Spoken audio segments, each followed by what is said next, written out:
emergency for the first time in about... This is Jim, and, Receiving this message. We are Ken Jennings and John Roderick. We speak to you from our present, which we can only assume is your distant past, the turbulent time that was the early 21st century. Fearing the great cataclysm that will surely befall our civilization, we began this monumental reference of strange and obscure human knowledge. These recordings represent our attempt to compile and preserve wonders and esoterica that would otherwise be lost. So whether you're listening from an advanced civilization or have just reinvented the technology to decrypt our transmissions, this is our legacy to you. This is our time capsule. This is the Omnibus.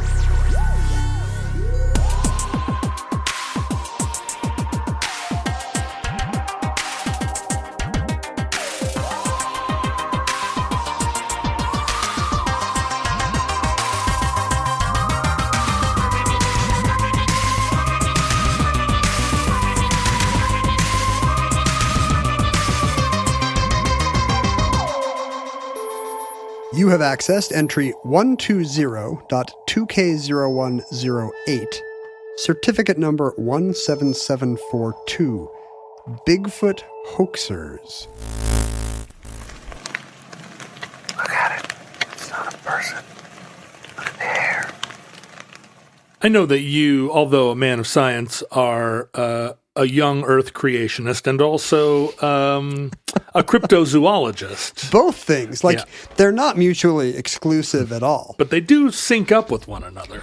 Well, right, because you have to say, well, were there two Mothmens on the Noah's Ark? Exactly. And obviously there was. There was Mothman and Mothwoman. How many chupacabras were on Noah's Ark? Or I guess you could believe that all the cryptozoological phenomena are like the one antediluvian remnant, that there were not two Jersey Devils on Noah's Ark, and therefore one Jersey Devil survived the flood sitting on a tree branch, Right. and has One Jersey Devil bouncing on the bed.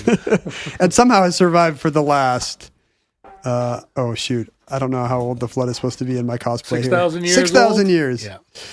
Well, the Jersey Devil could be spontaneously reproducing, right? It could be asexually reproducing. Here's what happens. The Jersey Devil has a ethical decision to make. Yes. A tiny Jersey angel appears on one shoulder, and a tiny Jersey Devil appears on the other shoulder. At that moment, he drops dead, and all his good intentions die with him, but the little Jersey Devil grows up to replace. Survives. Well, wait, would the other one be a Jersey Angel? It's a Jersey Devil angel. A Jersey Devil Angel. It's as angelic as a Jersey Devil can be. It's still got all the Jersey Devil stuff, but it has a little halo. Right. Seems something like something out of a Bugs Bunny cartoon. I don't know what the Jersey Devil looks like, so I'm picturing the NHL mascot, and that can't be what the actual cryptid looks like. I feel like it looks like a Tasmanian devil. That's the only other devil I know. Don't cryptids look like whatever you want them to look like, since we can't, by definition, we can't go to the photos? Yeah, I mean, certainly like a Cthulhu has a form. Right, it's an octopus of some kind, but impossible to describe. I see a as lot I of different gazed into the depths of the ancient well. Like words cannot describe the horror that rises in my gorge. Like he never actually says what it looks like. Like what is a chupacabra? It's like a little monkey, or is it some kind of a badger? Or? It has to suck the blood from goats.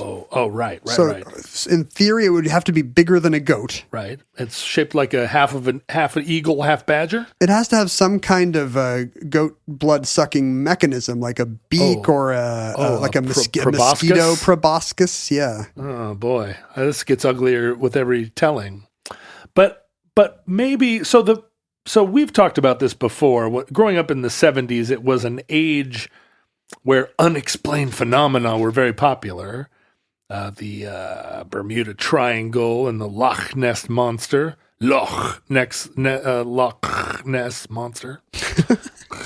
Just say Loch normally and then clear your throat. And for us here in the Northwest, probably the most popular, almost certainly the most widely known American cryptid. Yeah, we have the good one. We have the best one. Everybody else has the try-hard local one that they try to get on T-shirts. Right. And nobody's making John Lithgow movies about the Mothman or the Right. Jersey Devil or whatever. Right. Well, no, not yet. But you're absolutely right that our Bigfoot, our Sasquatch or Sasquatch, depending on who you ask, it's. So have we talked about this before? Some people say Sasquatch and some people say Sasquatch. No, everyone says Sasquatch except me, and I say Sasquatch for some reason. Well, you and probably think it's the more authentic. I get teased a lot about it. The Coast Salish people would have said Sasquatch. But we had a music festival up here called and this is why it comes up all the time, because I say, well, we were playing at Sasquatch, and people go, you were playing where? Do you mean Sasquatch? Do you say Coachella in some authentic Latino way? Coachella. We're going to play Coachella. We've never played Coachella, so no. But you're absolutely right that of Bigfoot sightings have happened in every American state, including implausibly Delaware, Rhode Island, places you wouldn't think a Bigfoot could live. Like, having been to Delaware, I'm trying to think of where a Bigfoot would hide. Is he just sitting waiting for the train? I'm not sure. I mean, there certainly are forests in Delaware and unpopulated areas, but not that many. Not enough to support like a breeding population of Bigfeets. Also, if you see kind of like a blurry, hairy guy in Delaware, like here, if you're in the Cascades, you think, "Hey, I just saw a Bigfoot." If you're in Delaware, you probably think, he's not wearing any clothes. I'm going to call the cops. Yeah, right. It's like what makes it a Bigfoot if it's in Delaware? Some kind of freak scene. I'm not sure. And there are like it seems reasonable that, like, for instance, Nevada would have not very many Bigfoot sightings because most of Nevada doesn't have people, but also you could see a Bigfoot for dozens of miles. Not a lot of cover. Right. Unless you were up there in the mountains with California. And California, unsurprisingly, has a lot of Bigfoot sightings. But really, it's Washington State that has the greatest number. Almost a third of Bigfoot sightings come from up here, the Pacific Northwest. Which leads to two possibilities. Mm-hmm. Either people are more suggestible up here and think that any odd encounter must be a Bigfoot because that's what the culture has taught them to think, or that this is where the Bigfoot actually is, and we're getting all the real ones, and it's the fakes that are in Delaware and Nevada. Well, right, and you could have, a Bigfeets could leave Washington and go up into British Columbia. Is this a story problem? A Bigfoot leaves Washington at a speed of 18 miles an hour. 18 footprints an hour. You could go up into BC and have wilderness for like kind of unlimited wilderness all the way up to the Hudson Bay. Up till the tundra starts. Yeah, you could probably find an untracked wilderness from an hour from Seattle and follow it all the way to the Arctic. That would be a very appealing greenbelt for a Bigfoot. That would be a great trip, actually. I feel like I'm going to have to footsteps, in the large footsteps of Bigfoot. But you're saying, the footsteps of giants. Are you saying BC does not have as many Bigfoot sightings? Oh, they do. There are a lot of Bigfeets and I'm just going to keep saying it in as cute a way as I can. There are a lot of them in BC too. It may surprise you to learn that, you already suggested that there are regional Bigfeets. And that's absolutely true. Texas, maybe not surprisingly, can't let other states have their own thing. And so there have been hundreds of sightings of local Bigfoots in Texas. But and I'm sure they're bigger than ours. Everything's bigger in Texas. Their feet are bigger. But in fact, rural Florida, like swamp Florida, northern Florida, has its own ancient... maybe not ancient, but like Native American derived local humanoid cryptid called the skunk ape. The skunk ape, and the skunk ape looks like an ape, smells like a skunk. It smells like a skunk. It's not as hairy. It's It's sleeker and it stinks. It's also called Swamp Squatch. The Swamp Squatch, which I'm into. And and so much so that it has become kind of a regional mascot. The people up there are very proud of their skunk ape, and skunk ape's been sighted quite a few times. Well, I always assumed the Yeti would have predated any of these American cryptids just because it's an old world phenomenon. But of course, it's tricky because the reports of these usually start with colonial journal keepers, and it's tricky to know which of the indigenous people actually saw stuff and who was just pranking some white dope. Right. And in the Pacific Northwest, there's a lot of evidence, anecdotal evidence that there have been hairy bipedal humanoids in native tradition. Oh, okay. Occupying kind of the whole Northwest. And very interestingly, really located around the Mount St. Helens area. Even dating all the way back, the first European explorers kind of had heard these stories from the indigenous people they encountered about like cannibalistic, super big, hairy creatures from people who presumably had never heard of an ape. Right? That's true. Your Salish here in coastal Washington wouldn't be. They would have seen skunks, but not apes. That's right. And these aren't skunk apes. These are 7 foot tall giants of the forest. Our giants of the forest smell beautiful. They smell like pine needles. Pine needles. And there are a lot of similarities between reports of these, these old Sasquatches. And Sasquatch is a name actually derived from a Northwest tribe. Meaning? Well, one of the names, actually the Salish name, translates as benign-faced one.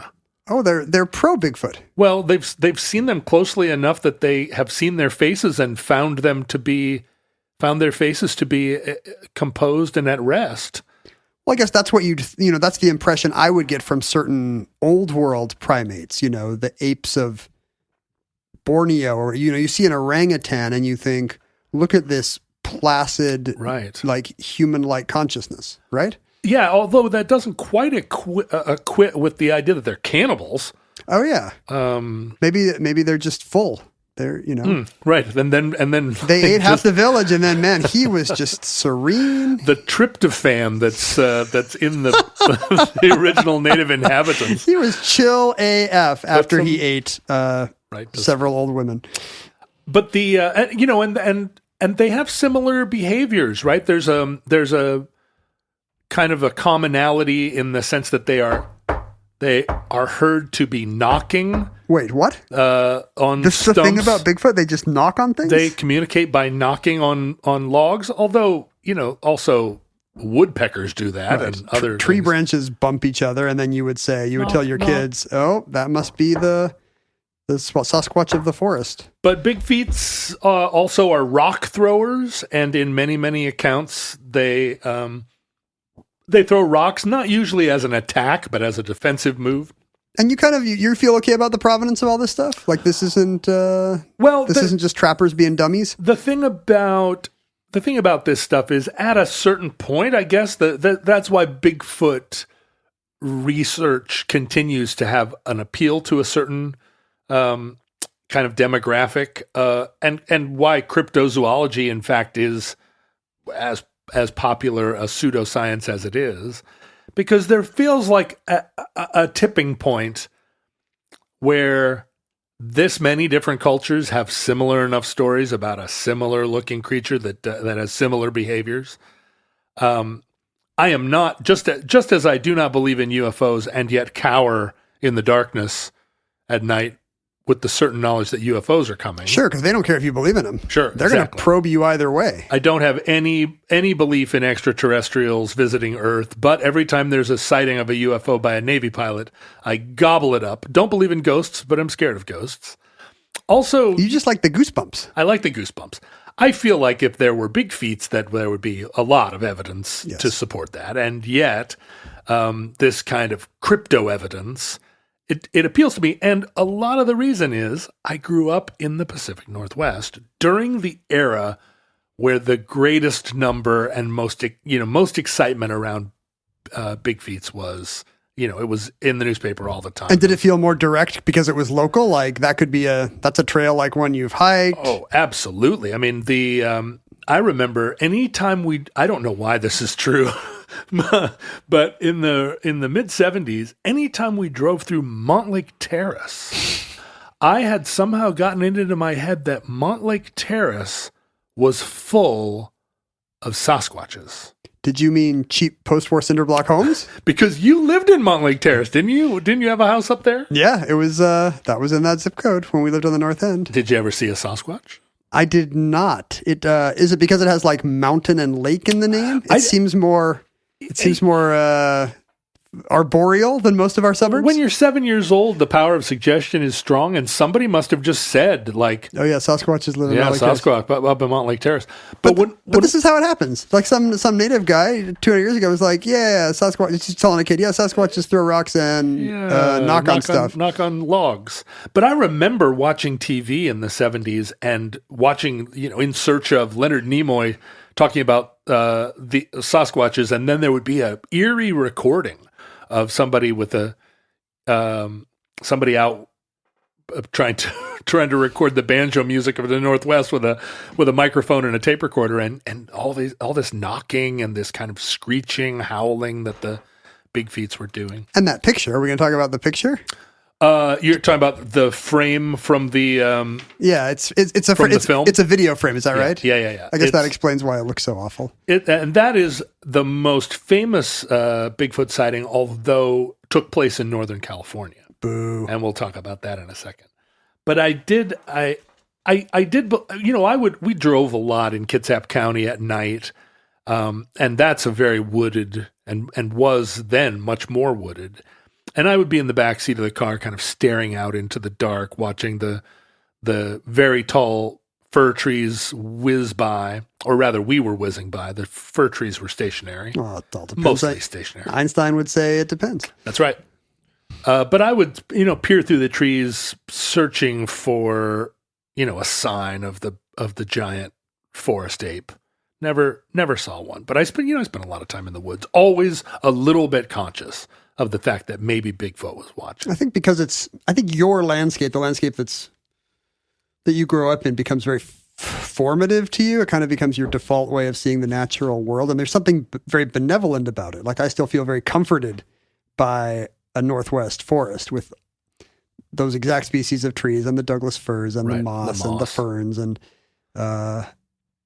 yeah, I would love the idea that there was a friendly ape. Yeah, right. Something bigger than a porcupine, but not a bear, right? Bears are, you don't want to encounter a bear in the forest, but you might encounter a Bigfoot. How cool would that be?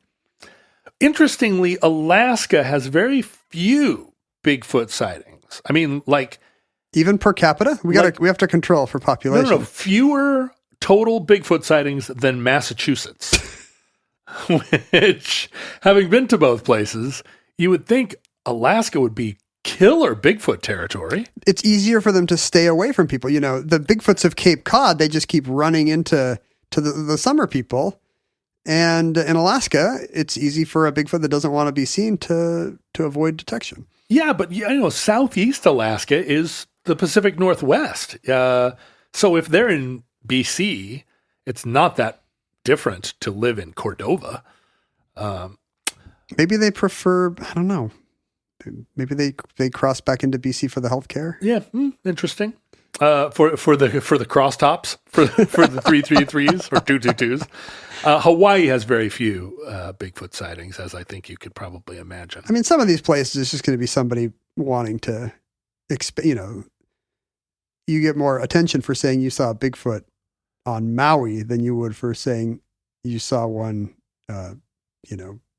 near Bellingham. Right. I mean, I would love to sit down with the people that have seen Bigfoot in Rhode Island and just kind of have them walk me through what part of Rhode Island. All these lists should have phone numbers. If you're gonna go on the record as saying I saw Delaware Bigfoot, you should have to be on a registry where curiosity seekers can just make you tell that story for the rest of your life. Yeah, I agree.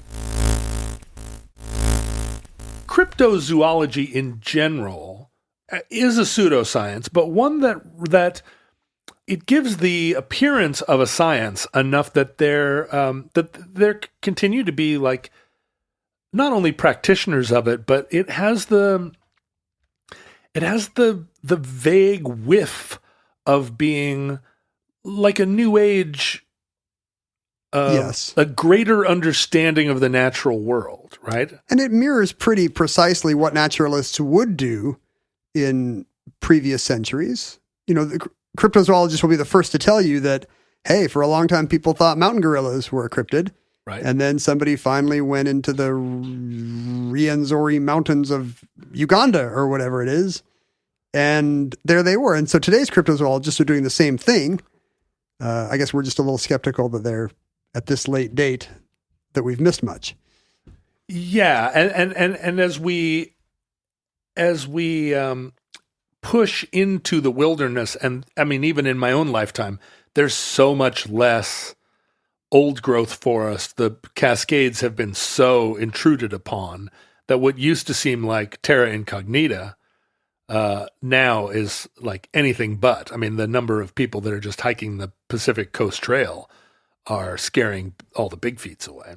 I guess when you mentioned, your idea as a kid that all the Bigfoot were just up in Snohomish County, 20 minutes north of downtown Seattle. Yeah. I mean, that's true. Like when I was growing up in Edmonds, there were big patches of undeveloped land. It wasn't old growth, but just, across the street from any house, you might have some giant forest that nobody'd built on yet. Right. Even a third growth fir forest is 70, 80 years old. Pretty Those impressive. Trees are 300 feet tall. And you can imagine a Bigfoot. Yeah, that's right. You can imagine a Bigfoot and the idea of it being kind of silent and solitary, and maybe just lurking, like you're in the forest and the Bigfoot is there and watching you. Right. The intelligence of it is what distinguishes it from imagining you might see a bear or a moose. Right. Right? Right. The fact that it's tracking you and not the other way around. Right. And that remains, I mean, that throughout the course of the Bigfoot saga, there's always that element that the Bigfoot is maybe not outsmarting you, but in a way consistently outsmarting us all, because where is it? But you know who's smarter than the Bigfoot? The cryptid that nobody sees. The Bigfoot. Right. The Bigfoot must be the dumbest one because we keep. There's thousands of sightings. Right. Like, but the Mothman. Yeah, if there's like a green spaghetti-eyed gelatinous cube in the hills outside Tacoma or something. Right. No, nobody's ever seen that. That's the one that really is smarter. And hopefully its descendants are listening to the program right now. But the 20th century is the period where the combination of recording technology and video, the sort of collision of the old Northwest, which even in the 50s was largely, if not unexplored, largely uncultivated, unexcavated, but was experiencing this great influx of people who had all these experiences, a knowledge of science and of naturalism, which was also popular, growing in popularity in the 20s and 30s. It all, kind of, these creatures were brought to life. And one of the triggering episodes was, as you say, the Yeti and the discovery of Yeti prints in the snow in 1951 by a very respected mountaineer, Eric Earl Shipton, who was in the Himalayas searching for a different route up the backside of Everest, and found these enormous prints in the snow. Do they look like feet or hands? They look like feet, big feet. And he took photographs of them, and he had his ice axe next to them for scale. And it was a shot heard around the world. Like, it was a fascinating, because you want your Bigfoot sighting to come from a respected outdoorsman and someone who had had a lot of experience in the mountains and wouldn't be easily fooled. Sure, this is the kind of thing that might be in National Geographic and not news, Weekly World News or whatever it's called. And there's a book called A Long Walk, which I read many years ago, which is an account of a prisoner of war in the Soviet Union during World War II who escaped with a group of other prisoners and walked from... Oh, this is the thing they made the Peter Weir movie out of, They made right? the movie out of it, right. That they walked from Siberia all the way down across the Himalayas and into British India. And the movie was... I was very excited to hear about the movie. It was an interesting and, if not excellent movie. The Way Back 2010. The Way Back. But crucially, and here's an enormous spoiler alert if you're interested in reading the book and have seen the movie, but the end of the book, and in a way, the tentpole that supports the whole crazy story, is a Yeti sighting. And this would have been during the war, the late 40s, mid 40s. Does the Yeti save them? Like at the end of Tintin in Tibet? No, it's one of those crazy moments where, they've finally made it across this incredible walk, this incredible journey over the mountains. And then there's just this sort of incidental, but prolonged encounter with a family of Yetis. And Ed Harris does not do that in the movie. No, they left it completely out of the movie, and it just seemed insane to me. I watched the whole movie thinking like, okay, get to the Yeti part. And it just, they just cut it out. That book was not published in its time. That book was published decades later. So but a lot of this, like you're saying, the power of suggestion and the whispered story, and somebody's just they're lacing up their boots and talking to somebody else, and they're like, "You've heard about the snowman, right? The big snowman that so and so saw." It kind of puts the germ in your mind. It wouldn't be a sighting that was legendary by any means, but just whispers among mountaineers and foresters. But no matter how suggestible you are and how many whispers you've heard, you're not going to create a family of Yetis plainly visible in the snow out of the whole cloth. I mean, at some point, some of these stories are either deception or they are reality, right? And there are quite a few examples where, the actual scientists, just as they prefer to debunk UFO sightings as weather balloons or atmospheric anomalies or ball lightning or whatever, the short list, the laminated short list of reasons that you might see something flying through the air. That the men in black carry with them? And these local or these most recent Navy sightings where they have it on video and there are these fast-moving little orbs hovering over the ocean. Most of the UFO debunkers are forced to say, we have no idea what those are, but it's still so implausible that they're extraterrestrial that, we're sticking to our guns or whatever, whatever they might be. That's not enough evidence. Some grainy footage of a little ball that we're prepared to say that there are, ETs. And in most cases with Sasquatch sightings that are both reliable and kind of not easily debunkable. Reliable sources, people that aren't just goofballs. It tends to be a bear, or at least described as a bear. There was a very recent one that happened in Pennsylvania where a hunter had a camera that you see this a lot, these forest cameras that capture pictures of deer doing weird things and raccoons standing on their it's just motion heads sensitive wildlife photos. Wildlife gets snapped. There's a picture of a bipedal shadowy creature that just doesn't look like a bear in any way. Really, I mean, its legs are pretty long, and this was a man named Rich Jacobs, and this happened just in 2007 in the Allegheny Mountains. Captured this picture that seems very compelling.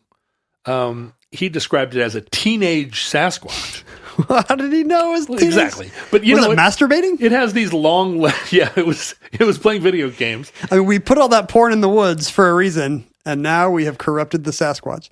It had legs proportionate to its torso in a way that you think of a bear as being bear very would have, bottom heavy. Yeah. But when real zoologists looked at it, they said, look, it's very common for bears in this region to have mange.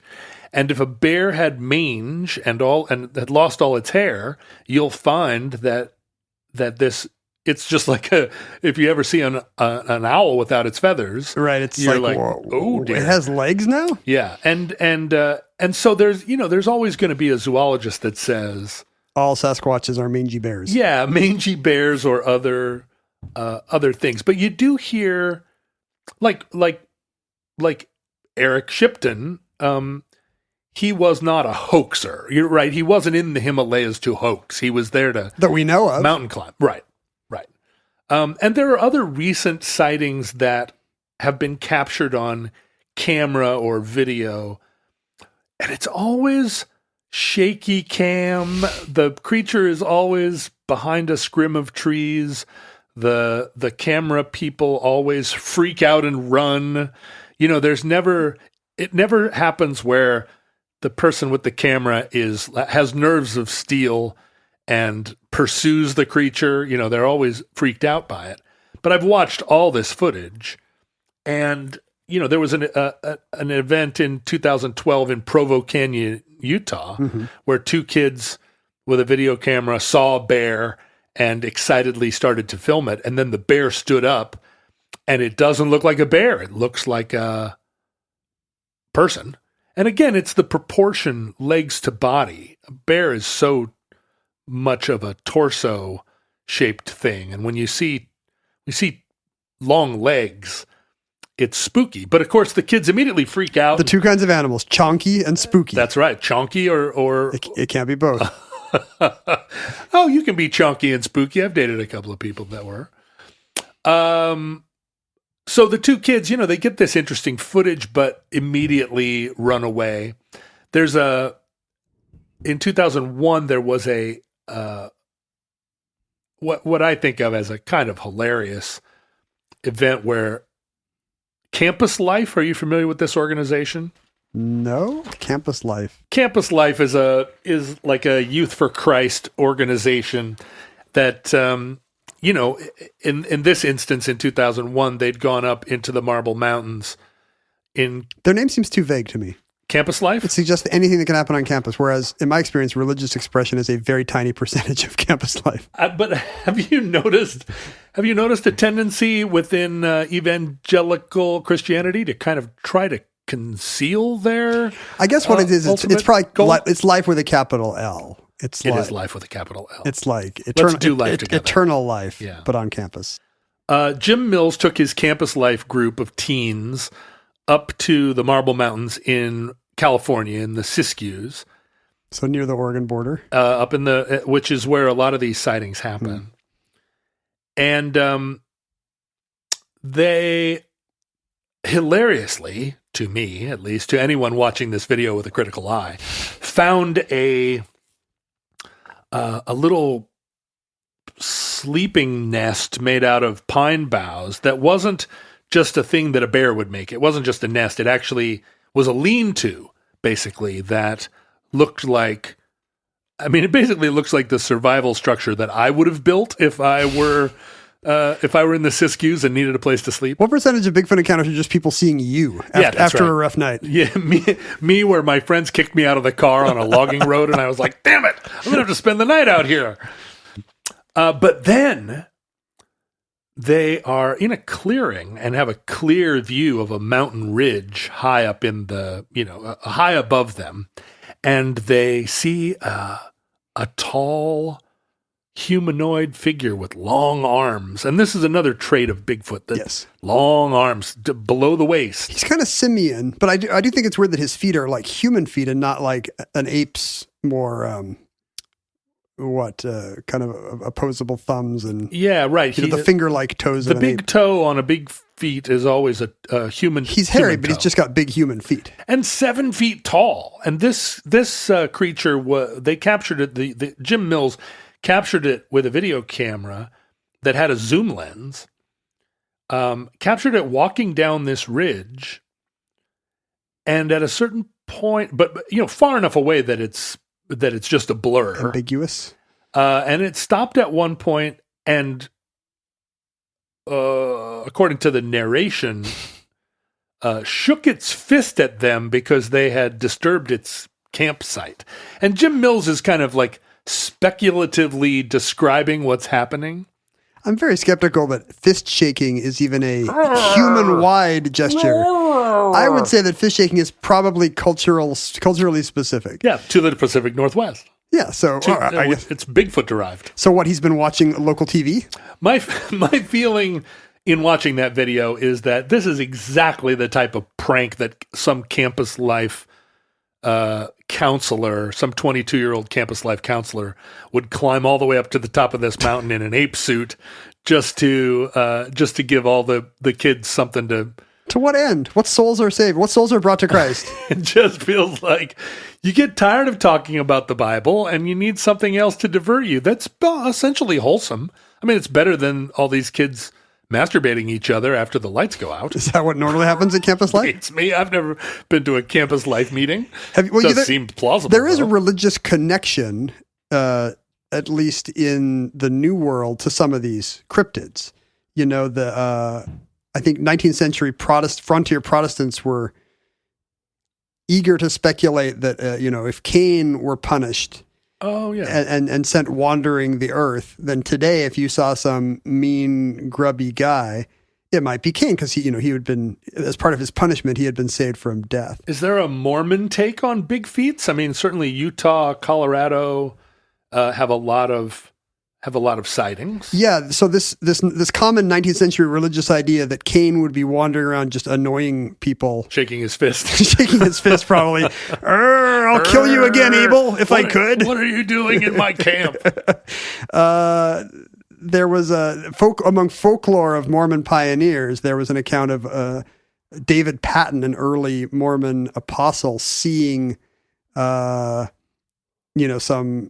just tall, hairy giant wandering around Paris, Tennessee. And I think Patton's on a horse and this guy's still the same height as him. And Patton's like, what's your deal? And he's like, I'm Cain, basically. Oh, yeah. And he said it like that? Did he make like a gang sign? But what to you what to you would be a verifiable way to say that you're Cain? I don't know. Does he have ID? ID, right. I guess he would have the mark from the book of Genesis. Sure, pull out the Cain medal. I like the idea that Cain is just some kind of dumb Kevin, like just the worst possible ancient guy who has survived till now, and he's still just wandering around all dirty and gross. He could have said, she was only 14 years old. And he says, God has refused to kill me, and so now I'm here just to be evil. Oh, that's just what Cains do. And so this became part of Mormon folklore, and I assume it continued when the Mormons moved west and were on the Wasatch Front, and it's still part of their idea that, if you ever see anything weird in the mountains, it's just Cain making trouble. So is that evidence that these are actual experiences, in the sense that this was not coming from there are wild ape men already in the forests up here? It seems like a kind of singular encounter. But he is an evangelist where it confirms his literalist Old Testament beliefs. Right. So maybe it's just the same. I don't know. If you expect to see Cain when you're on your horse, but would he be a fur monster? It doesn't seem implied by the account in Genesis. No, it would seem that he would be a Semitic person. I wonder if maybe there's some conflation of existing reports of, the cryptids that the native people see, or that the settlers whisper about on campfires. And you want to have an explanation that ties into your worldview. So you're like, aha, Genesis chapter 2, book of Cain. It's got to be Cain. Right. I don't know. It's interesting to me in this era, and this is true of UFOs too, as video cameras have proliferated. Sure.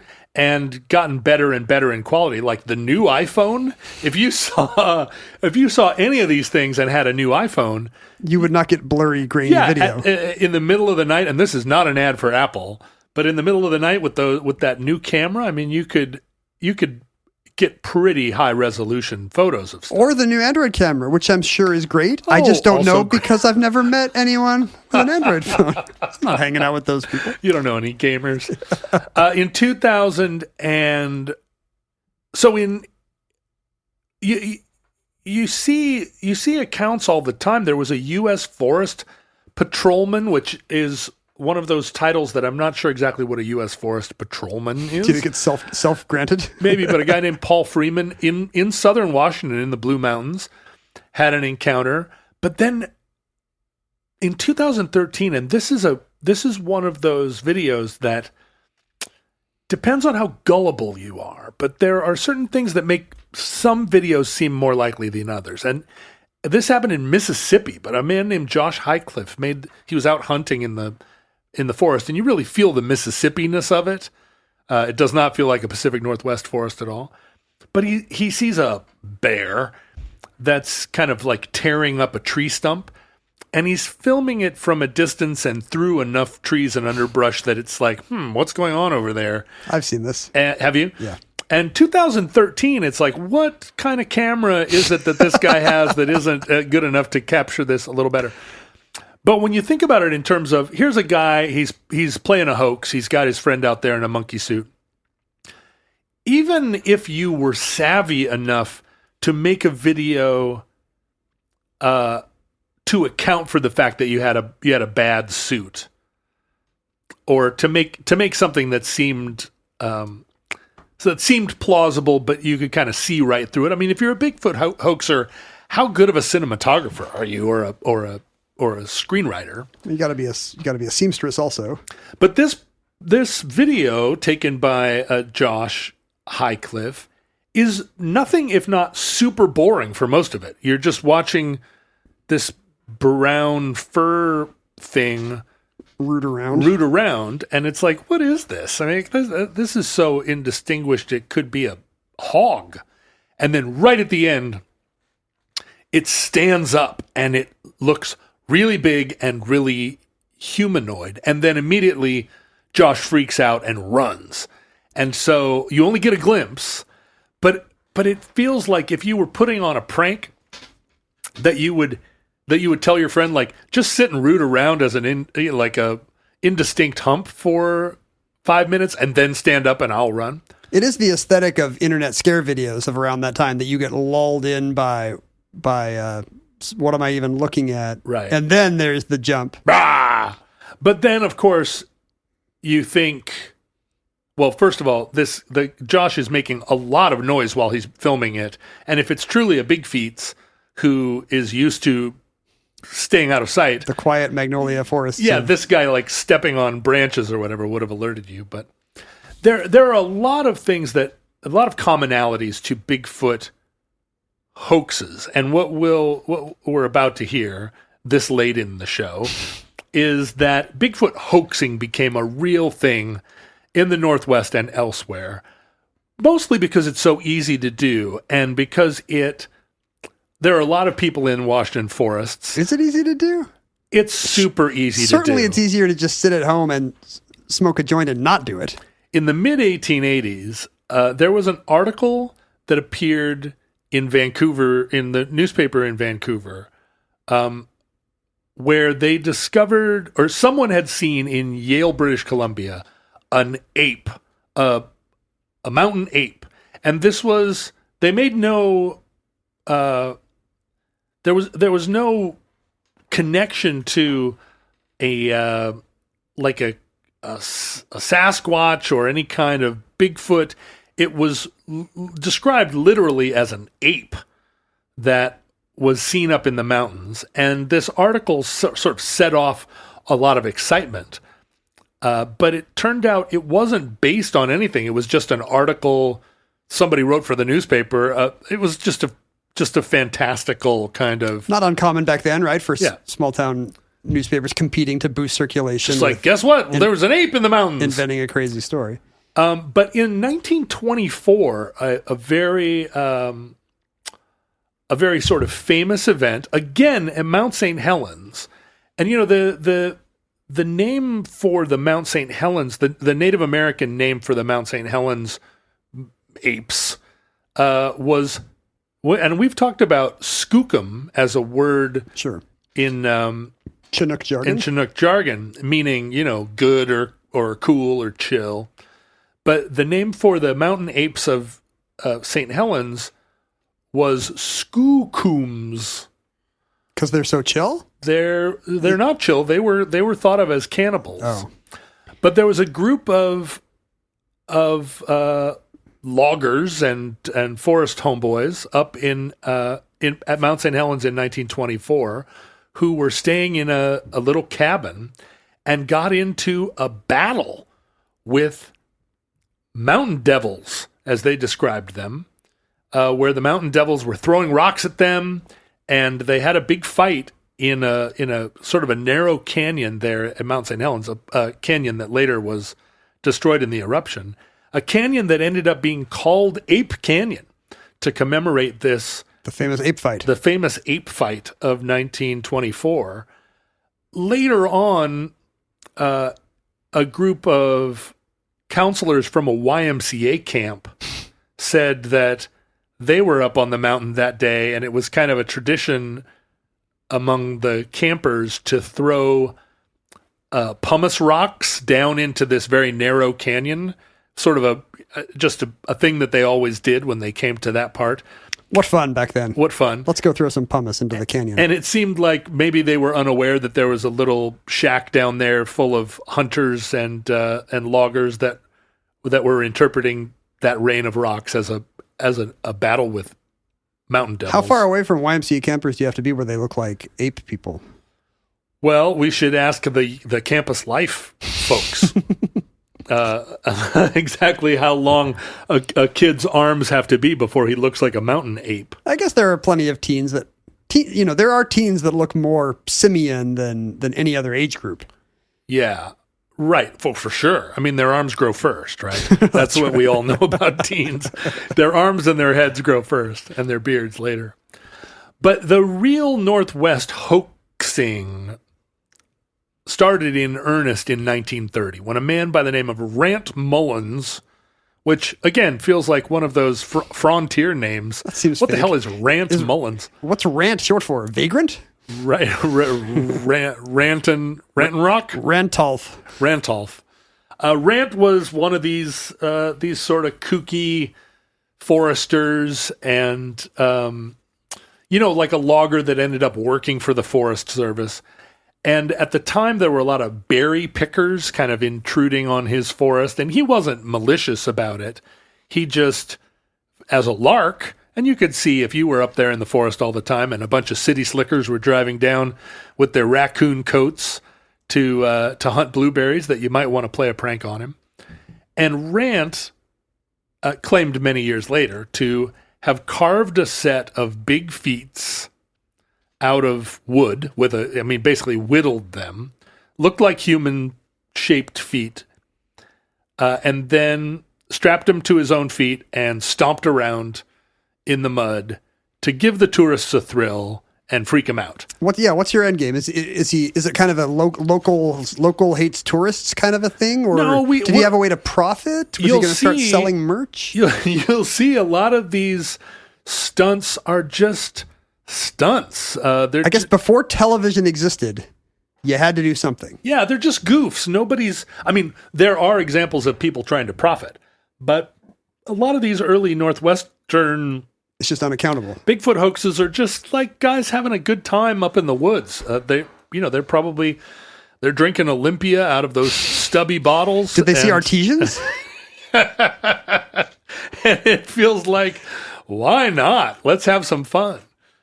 I feel like Rant goofed around for a while and then sort of forgot about it, but put his feet up, literally. Put both sets of feet up. In the shed. And I feel like it was something that he passed around to other loggers and maybe made a few sets of feet and said, here's a good gag. Stomp around in the mud outside the parking lot and people would come running in like, I've seen these huge feet. And footprints. He's aware of at this point there's some cultural precedent. So that people think, well, these could be the wild men that some say live in these woods. Yeah, or if not widely known with among the hipsters of Seattle, at least that's where he got the idea that if he's living on the slopes of Mount St. Helens and this is a Native American legend, probably filtered down to him. Almost certainly he didn't just come up with the idea of a mountain ape all by himself. I like how nature got so tired of these guys in 1980 they just blew them all up. Right. Nature's healing. These guys are weirdos. They're up to no good. Fast forward 25 years later, in the 1950s, again right up in that same region, in southern Washington, a group, or south central Washington, a man by the name of Raymond Wallace, who was one of a handful of brothers that ran a logging company up in those same woods. He was a neighbor of Rant Mullins, and Rant dusted off his old wooden footprints. And Raymond was aware, I think, of the fake, or aware of the older hoax. But the Wallace brothers were finding that their logging equipment was getting vandalized by what they described as just a bunch of drunks who, again, looking for something to do in the region of Toledo, Washington. To this day, an uphill climb. Right. And a major metropolis. They had forgotten the Bigfoot foot technology, and they were just up there screwing around with bulldozers. So the Wallace brothers, and Raymond in particular, strapped on these old carved wooden feet and stomped around in the mud around their logging gear with the idea that it would freak out whoever these vandals were. Huh. And they This is the first guy that has a motive I understand. Yeah, and he went down into town and reported having seen these big feats with the idea that it would scare off people. This seems like it could easily backfire. And it did, but it also, they're pranksters and they enjoyed the publicity. He ended up making some evidence of some other evidence in addition to the footprints. Is it poop? He took bison hair because he or one of his friends actually also had a bison on their farm, and kind of took bison hair and passed it off as Sasquatch hair. This is sort of pre-DNA identification. And I think if you were handed some bison hair and told that it came from a mountain ape, sure, you might not think, hey, this is bison. And bison were uncommon. But plaster casts were made of these feet, and the story went large, and it then became a thing of the region, kind of idea like, oh, they're big. It only takes 2 or 3 games of telephone, and a small group of locals kept perpetuating it. Yeah, and people that wanted it to be true. Mm-hmm. But then the real lightning bolt of Bigfoot cryptozoology landed in the world in 1967 when the Patterson-Gimlin film was recorded. That's the one I'm picturing? The one you're picturing, of what was described as a female Bigfoot walking, arms swinging. I'm not sure I have as good Bigfoot gender dar as they do. I would not have been able to tell that was a female Bigfoot. Yeah, she just had that certain insouciance that she's got a little sway. Yeah, that we have come to think of. Or are there secondary sexual characteristics? There aren't, and I think that it's just. I think it was a way of camouflaging the fact that this was clearly not a 7 foot tall creature. Oh, I see. This one's human sized because it's a female. Yeah, it's kind of like the one in Pennsylvania where it's like, this is a teenage Bigfoot or a black bear with mange. But this is a film taken in Northern California that the footage went around the world. I mean, so exciting that it still pops up on all the Discovery Channel sort of shows about this kind of. It's the equivalent of the surgeon's photo of the Loch Ness Monster. It's the thing you visualize first when you think of a Bigfoot. That's right. And there's something about it, the graininess of the film, the distance of the creature, the way it's walking, and then that moment, that crucial moment when it turns to face the camera and then continues to walk on and disappear. And the pace that it's walking makes it feel like it's trying to get out of sight. I remember it giving me chills, even thinking about it, describing it now. You know, I get a little reflexive chill. There's a famous frame 352 of that set of the Super 8 camera. Wow, you're like a Zapruder buff of the Patterson Gimlin film. And you would recognize it, right? The arms That's are the one I'm talking akimbo, about, yeah. It's the best shape. Face is facing you. And that set off kind of like the UFO sightings over Mount Rainier in the late 40s. It just precipitated a huge number of Bigfoot sightings. After that, Northern California, you couldn't throw a rock without hitting a Bigfoot. Was the video, I don't want to jump ahead, but was the video ever tracked down? Was it ever confirmed to be a hoax? It was confirmed to be a hoax. The Loch Ness guys confessed. Yeah, and confessions usually attend these things many years later. I mean, Ramp Mullins eventually came out with the wooden feet and said, here they are. That's pretty good evidence. Looking at the feet, you're like, he carved these in an afternoon. These aren't clever. These aren't good. And they perfectly matched the plaster casts. Raymond Wallace died without confessing, but his family came out and also, I think, had a set of wooden feet that were, maybe also carved by Rant Williams. And when you see the wooden feet, you're like, really? Like anyone fell for this? The prints don't have the kind of pressure marks that normal feet would. It's kind of flat. Yeah, people are just it's a piece of plywood stomping around on a piece of wood. It does show that a quality workmanship could really lead to a convincing cryptid encounter. If they'd walked around in rubber feet. It turned out that a man by the name of Bob Hieronymus, all these guys have great names. Yeah. Bob Hieronymus claimed to be the person in the suit. And he said who was previously anonymous. Ding. He said that if Patterson and Gimlin had paid him the money that they promised to pay him for his job of being the female Bigfoot, he would have kept his secret. Up. But they never did pay him, and so he eventually came out and said that he was the guy in the suit. Now there are a lot of people that don't want to believe Bob Hieronymus and dispute his account. He can't produce the suit, right? But and that's true. They can't. He could not produce the suit. But so after that, there were a lot of this kind of thing in 1976, and this happens a lot where people go into the forests of Northern California, Oregon, and Washington, looking for Bigfoot. And these are the groups that tend to capture footage of Bigfoot. Clearly, Bigfoot can sense interest and belief, like Santa Claus. Yes. And rewards it. Like, weirdly, people that are just in the same forests doing other activities don't see a Bigfoot. In 1976, a woman named Sherry Darville went on a Bigfoot finding expedition in Humboldt County and disappeared on the expedition. Prompting a massive search for her involving hundreds of sheriffs and combing the countryside.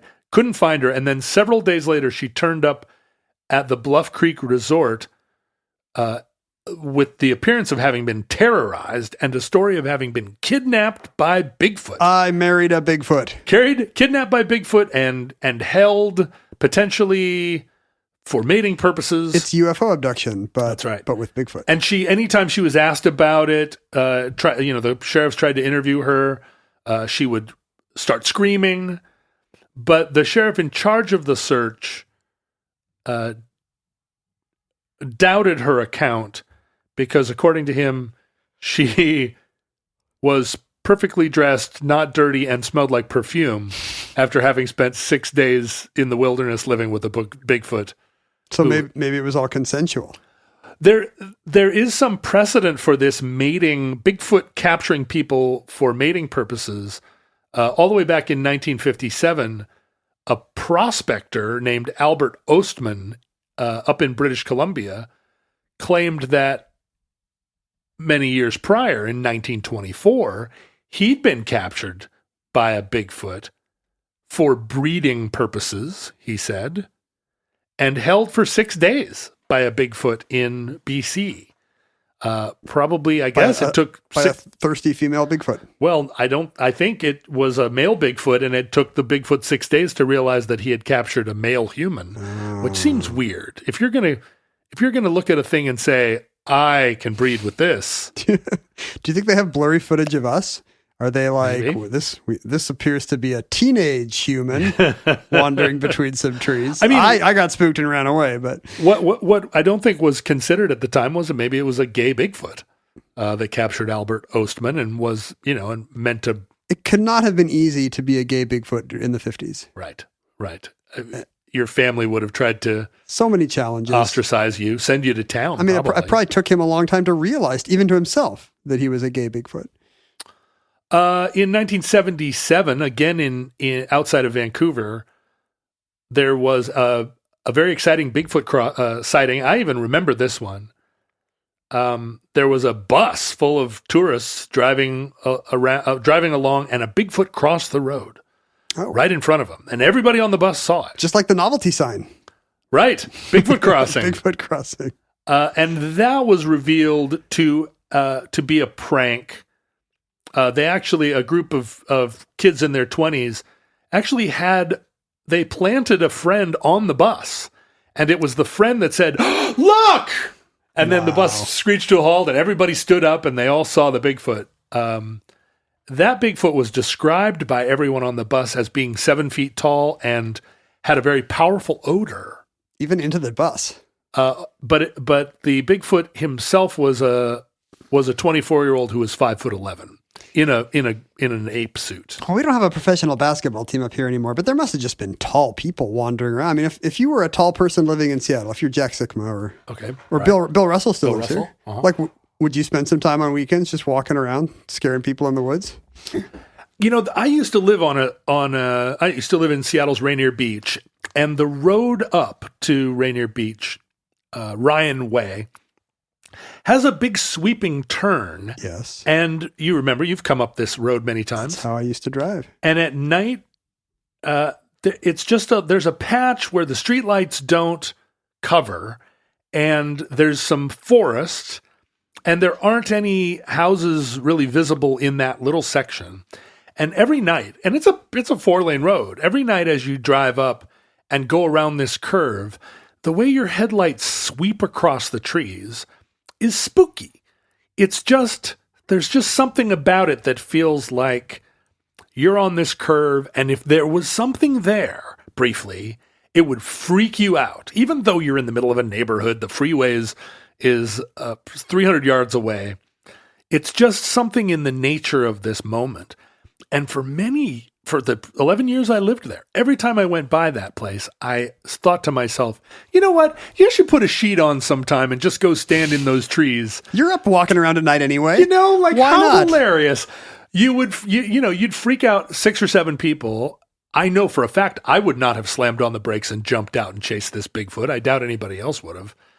And we'll see that has some gnarly consequences later on here. It is the engine behind like Twin Peaks and a lot of other things in the culture that Northwest forests are spooky in kind of a fun, eccentric way. Yeah. You know? And this is right in the middle of town. If it was a Bigfoot, it would be pretty weird. But I was thinking, more like a guy in a white suit with a chalky face, like You're Ghost Slender or Man or yeah, something. Slender Man. You don't think Rainier Beach has a Bigfoot? Yeah, I'm doubting that it does. But I lived there for 11 years. I don't know. I saw a coyote. Maybe it's got a Bigfoot too. In 85, there was a Bigfoot hoax where, again, a person 24 years old, which seems to be peak Bigfoot hoax age, Craig Brashear would put on an ape suit and just go out and stand by the highway in exactly this way that I kind of wanted to do, freak out people. It got in the newspaper, Freak out the straights, and then he came forward and said it was me. But in recent years, in the 2000s, in 2008, a man named Rick Dyer claimed to have found a Bigfoot in the forest, and with the help of some friends, sort of humped this Bigfoot back in. I'm so glad that sentence ended the way it did. But took it into town. It took it into town. The Bigfoot was 7'7" tall and weighed 500 pounds. This is in Georgia, peak Bigfoot country. Put it in and this isn't a skunk ape. This is a hairy old Bigfoot who got lost. And he froze it in a freezer and then definitely tried to get a bunch of publicity for himself. Tried to get cryptozoologists involved, tried to get real zoologists involved. What does he have in the freezer? What it ended up being was a portmanteau of a Bigfoot. It was a combination of an ape suit, some carvings that he'd done. He built a thing. But then a bunch of animal entrails and roadkill parts that he threw on top of this thing. Who did he think he was going to fool? Well, he froze it solid, so there wasn't a way to... Oh, it's in ice. Yeah, so he fooled a lot of people.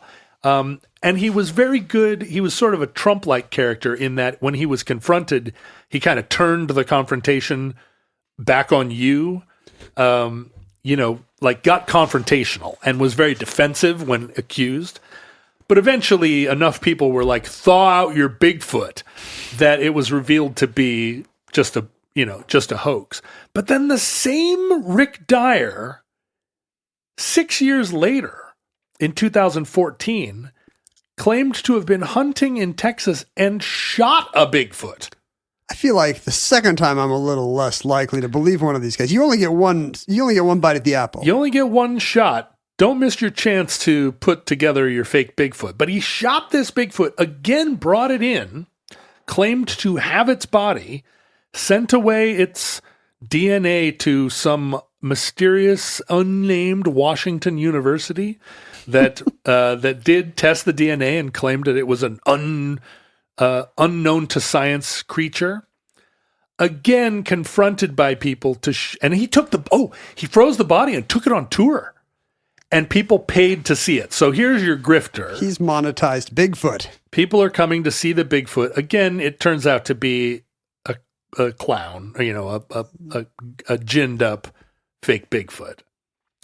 But he actually made money on it, and again, really confronted people that challenged him. But the most tragic one of these, again in recent years, in 2012, a man by the name of, and you can't make this stuff up, a man by the name of Randy Lee Tenley, okay, outside of Kalispell, Montana. If your middle name's Lee, it's Randy Lee. You're always up to something. Come on, Randy Lee. I don't even trust Grant Lee Buffalo. Randy Lee bought a ghillie suit, and a ghillie suit is a head-to-toe sort of furry, mossy-looking camouflage suit that's used hunting? by special forces and hunting people. You'd be kind of dumb to wear it hunting because someone's going to shoot you as a Bigfoot. You want the opposite of a ghillie suit hunting. But ghillie suit really does, because it's furry and frilly, it masks the shape of your body. He put on a ghillie suit and just as a goof, went out on the Highway 93 outside of Kalispell, and like was jumping out in the road to scare people for no apparent reason other than just the same impulse that I had. Hey, wouldn't it be funny if I went out and scared people in a ghillie suit? But with you had it for a moment, just like, hey, I could like climb this fence and jump off, you know? Right. You have that thought, but you don't do it. I didn't do it. But this guy... Randy Lee, probably bored. I mean, Kalispell's not the biggest town in Montana. Maybe opioids involved. He jumped out in the highway and was hit by a car. Run over by a 15-year-old girl. Because in Montana, you have a learner's permit and drive at age 15. He was hit by a 15-year-old girl. He spun around in the road and then was hit a second time by a 17-year-old girl and killed. I mean, it's the same as being killed by two 16-year-old girls. That's right. I mean, average. It averages out. And, probably, most people killed by teenage girls are killed by shame. I don't want to joke about this jackass because he ruined these two people's lives. Those poor drivers have to think about that for years. She doesn't even have her driver's license, and she's already killed a Bigfoot. And people can say, hey, like, this jackass had it coming. But still, you ran over some, dumb yo-yo dressed in a Bigfoot outfit. I mean, think about me as a kid looking out the window and imagining Bigfoots in Skagit County. This girl's never going to drive in her own hometown without like being terrified that a guy in a ghillie suit's going to jump out. If you're going to be scared of something, it's nice for it to be something that probably will never happen again. I mean, by the law of averages. That's true. It's not going to happen to her twice. It really is like getting hit by lightning. And that concludes Bigfoot Hoaxers. Entry 120.2K0108, certificate number 17742, in the omnibus. Now, presumably, futurelings, you come from a more enlightened time than us, so you'll have to forgive our use of social media. Just for the record, we were at Omnibus Project on various social media platforms in our day. I was at Ken Jennings. John was at John Roderick. You could, people would email us at theomnibusproject@gmail.com.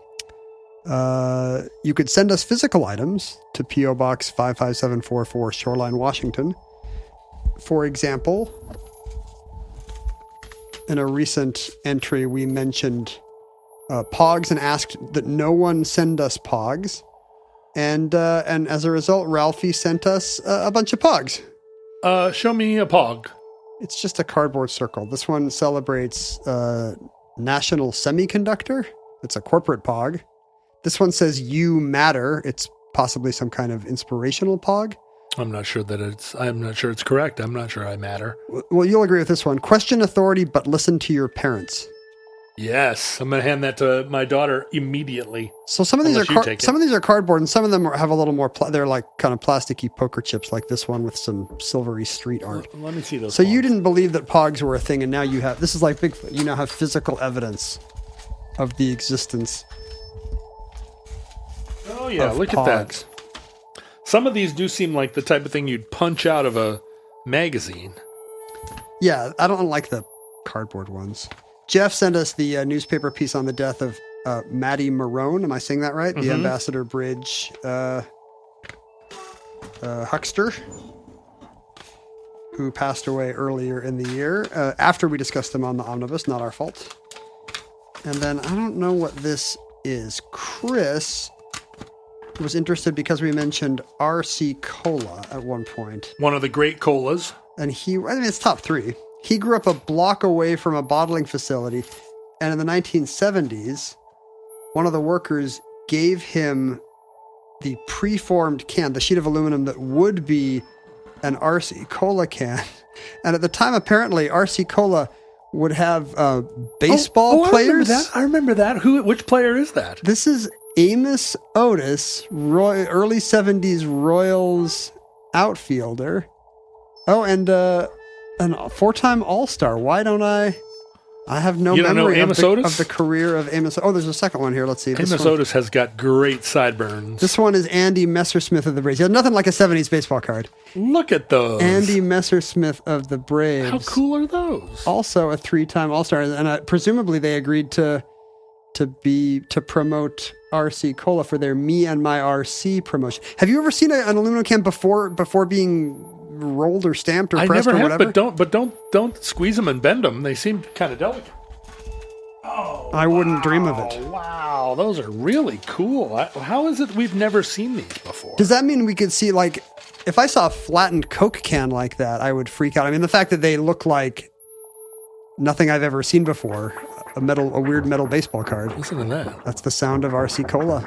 That's the sound of me getting thirsty for a delicious RC Cola. That's the sound of the man working on the RC Cola. Thank you so much, Chris. We always enjoy unearthing all these oddities from the mailbox. If we're going to split these up, which one do you want, Amos Otis or Andy Messerschmidt? It's not Messerschmidt. Messerschmidt. If it was Messerschmidt, you would want it. Messerschmidt. What kind of a name is that? Andy Messerschmidt. What you're asking is, do I want the white guy or the black guy? Yeah. And that's a little bit loaded. Sorry. Well, I'll take it offline. I'll take your answer offline. So thank you, Chris. And what else did we just open? Pog Guy, Ralphie. Hey, thanks, Ralphie. Thank you, Chris and Ralphie. You can, we love receiving 70s baseball players in flattened aluminum can form, but the more direct way to support the show is via Patreon. Yes. And in fact, today's omnibus was a suggestion of a Patreon donor. Oh, no kidding. There is a certain level, the Washing Bear level of donation, at which you can request a topic. And isn't that something? Because Bigfoot hoaxes seems like a topic that I would pick, doesn't it? As soon as I saw it, I was like, this is a John show. But then so was the CIA Iranian coup, and you made me do that one. So this is from Russell Ramsey, who grew up in Toledo, Washington, and lived just a few blocks away from both the homesteads of Ray Wallace and Rant Mullins. Can you imagine? Can you imagine how exciting that would be relative to the fact that nothing ever else happens in Toledo, Washington? He's got Bigfoot in his veins, and he has connections to both of us, by the way. Like me, his great-great-grandfather was kicked out of Nauvoo in June of 1844. He has Mormon polygamists in his family tree. And here's the story for you, and I'm not clear on how this works, but you tell me. John, remember when the Long Winters played the Doug Fir in Portland? Many times. I don't know which time. Multiple times. But you're with him so far. Okay. And you started noodling some Judas Priest. Do you remember that? Sure. Multiple times, probably. And then someone yelled, "There's nothing gay about Judas Priest." That part I don't remember. It would be an odd heckle. A weird heckle. Especially if it's after Rob Halford came out. I'm not sure. I'm not sure what... I mean, there are half a dozen Judas Priest songs I could have been noodling, but I don't know... I don't remember that exact moment. Russell says, "Yup, ... which I assume means he is confessing. Oh, there he is. To be the culprit. The guy yelling confusing either gay pride slogans or gay slurs in response to Judas Priest. Well done. Well done for both things. Good job having the Mormon pioneer ancestor. Well done for heckling John. Those are two things I approve of. And if you would like to support the Patreon, if you have a topic you'd like to submit, there is a level available to you. Even if you just like the show and want to feel part of the community to a tune of a few bucks a month, that is also available to you. Check out patreon.com/omnibus project, and we're grateful for your support. Also, we are running out of January, and that means you are running out of time to check out the 2 new monthly shirts we have up at Mediocrity. Have you seen this month's shirts, John? They're super cool. One of them is a portrait of you and me, but in the Nagel style. Kind of a nightmare-inducing version of us in a Robert Palmer video. Super cool. And then the other one is the Omnibus generic T-shirt that looks like basically a tube of generic toothpaste. Right, playing off the generic food entry and fad of the 80s. It just says Omnibus Podcast with a barcode and some fun generic style branding. Both are super cool, and this is part of our new project for this year. For every month, there to be 2 new T-shirt designs. Collect them all. Just go to omnibusproject.com/store. Futurelings, from our vantage point in your distant past, we have no idea how long our civilization survived, or increasingly whether we want it to. We hope and pray that the catastrophe we fear may never come. Kind of contradicting what I just said. We're not sure You hope contain and pray multitudes. that the catastrophe we fear may never come. But if the worst comes soon, this recording, like all our recordings, may have been our final word.